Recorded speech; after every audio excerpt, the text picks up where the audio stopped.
Well, I've discovered that I need medication to help me. And I've been on meds for the last about 6 months, and I've been doing really well. I have gone through a battery of tests, and my diagnosis has been reconfirmed schizophrenic, and I'm also on the autism spectrum. I decided to come home because I was I was unhappy with myself, and I thought I needed to go back to my mom because she knows me better than anyone, and it just seemed like the best option for me. After I was taken by DCFS, they put me in a homeless shelter called Wayfinder, and there they cut me off my meds cold turkey, that, and the same meds I've been on for 10 years. And I I literally could not keep anything down. Like I would immediately throw up anything I put in my mouth. And I lost 20 pounds in 13 days on top of all that. At Maryville, which was my former group home that is now closed down, I felt I was still not on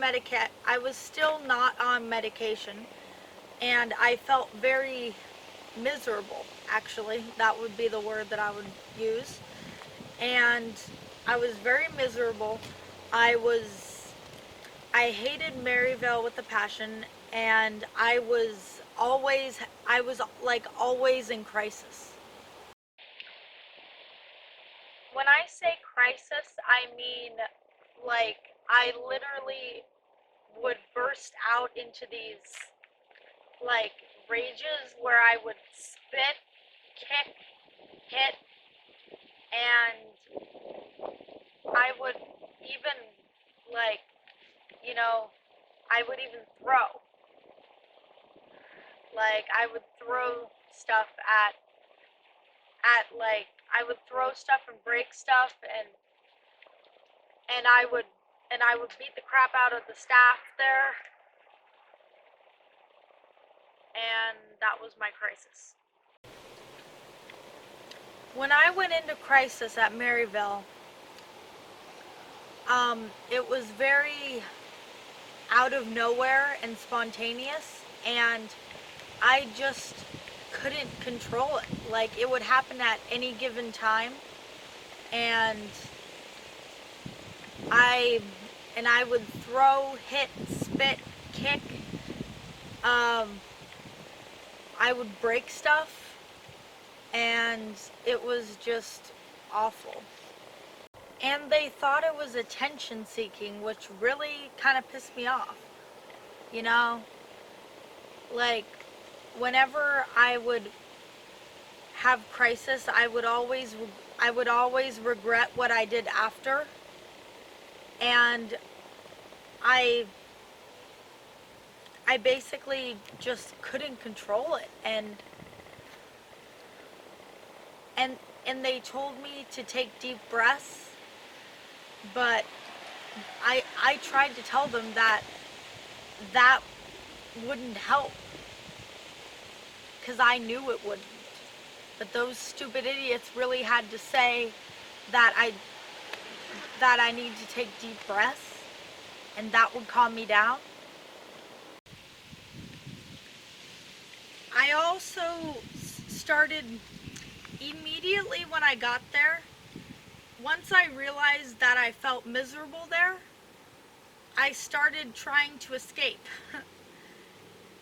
I turned into a complete escape artist, and I kept trying to AWOL and get out of that place because I hated it so much, and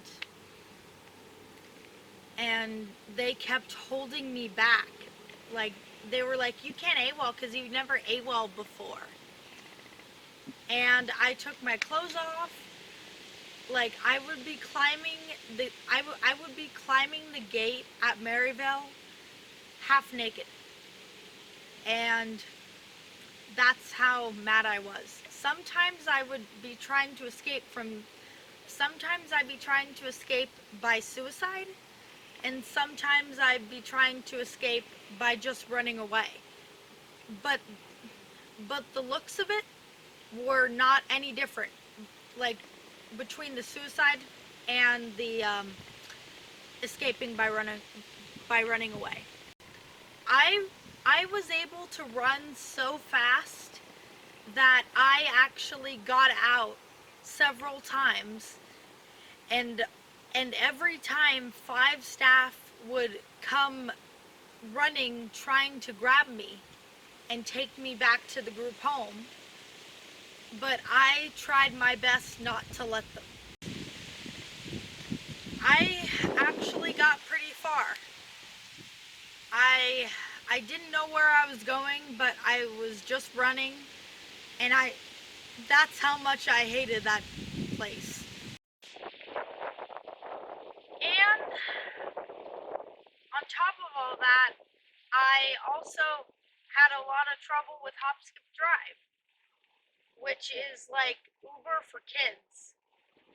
And in one of those problems, I got out of the car when the car was stopped.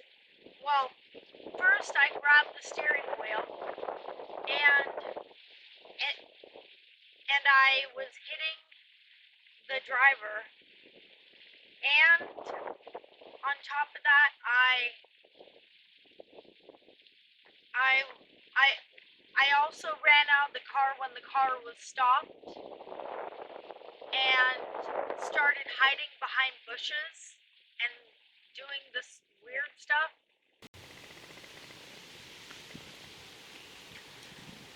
The reason why I couldn't just stop doing what I was doing was because I genuinely could not control myself.